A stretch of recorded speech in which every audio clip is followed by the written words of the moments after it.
आज आपण खायला चमचमीत, अगदी झणझणीत, खानदेशी पद्धतीची शेवभाजी कशी बनवायची ते बघतोय. ज्वारीच्या भाकरीबरोबर ही शेवभाजी खायला अगदी अप्रतिम लागते. ही इतकी खमंग आणि टेस्टी लागते की घरातील सगळे पोटे चाटत राहतील. घरात भाजीला काही नसले किंवा कधी कामाची घाई असली की पटकन ही भाजी बनवू शकतो. 10 ते 15 मिनिटात तयार होते. कोणतेही रेडीमेड मसाले न वापरता अगदी पारंपरिक पद्धतीने मसाला तयार करून ही खमंग शेवभाजी आज आपण बनवत आहोत. चला रेसिपीला सुरुवात करू. सुरुवातीला शेवभाजीच्या रश्श्यासाठी जे वाटण आपल्याला लागणार आहे ते वाटण भाजून घेऊ.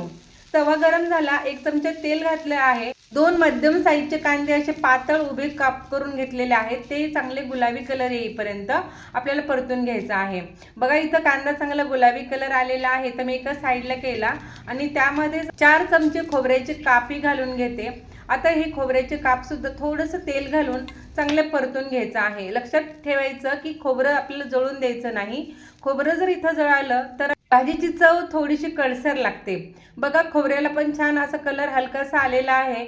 आता इथं 1 चमचा खसखस मी घालून घेते. त्याबरोबरच काही खडे मसाले घातलेले आहेत. 1 तमालपत्र, 1 दालचिनीचा तुकडा आहे, 1 स्टार फूल, 2 लवंग आणि 1 मसाला वेलची घातली आहे. आणि हे सगळं थोडंसं आपण वास येईपर्यंत चांगलं खमंग परतून घ्यायचं आहे. आता खसखस चांगली लगेच भाजली जाते. आता सगळं साहित्य मी मिक्स केलेलं आहे आणि मिक्स वाटणामध्येच आता लसूण 10 ते 12 पाकळ्या घातलेल्या आहेत आणि थोडंसं अद्रकचे तुकडे सुद्धा घातलेले आहेत. हे सगळं अर्धा मिनिट चांगलं परतून घ्यायचं.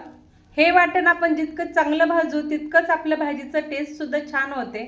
आता यामध्येच 4 ते 5 कढीपत्त्याची पाने सुद्धा मी तोडून घातली. ती सुद्धा थोडीशी हलवून घेते.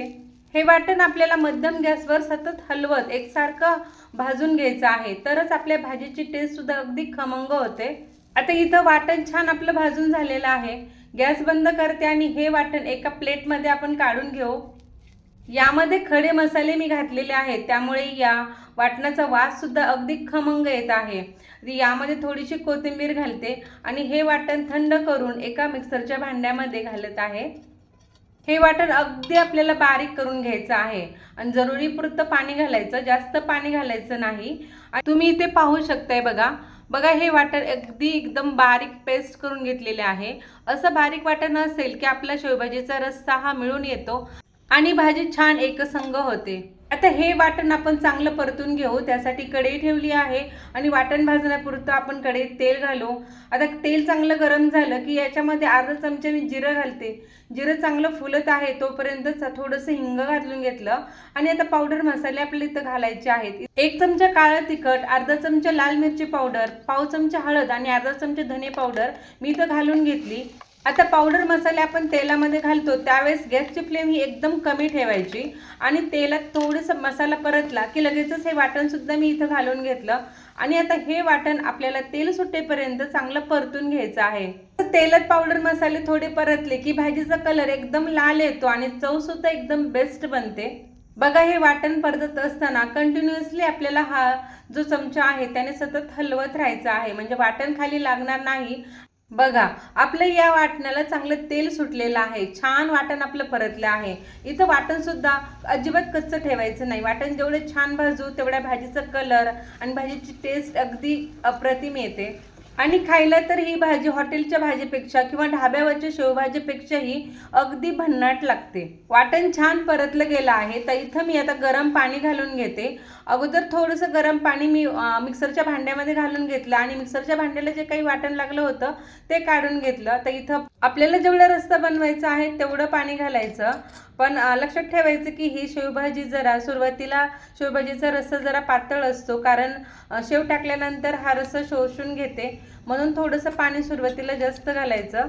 घट्ट पातळ असं चमच्याने बघत मी पाणी गरजेपुरतं घालून घेतलं. बघा आता आपल्या या शेवभाजीच्या रश्श्याला चांगली उकळी आली आहे आणि कलर सुद्धा किती छान आलेला आहे. बघता क्षणी तोंडाला पाणी सुटतंय ना.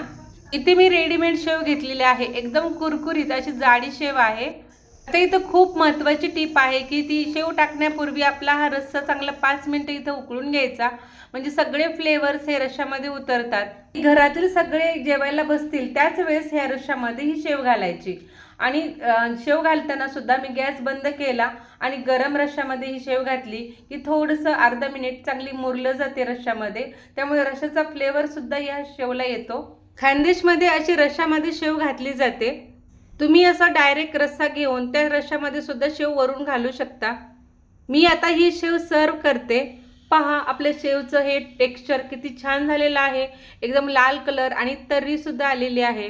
आज आमच्याकडे एकदम खानदेशी बेत आहे, शेवभाजी आणि त्याच्याबरोबर कांदा, लिंबू, ज्वारीची भाकरी आणि बरोबर अशी सुकी शेव.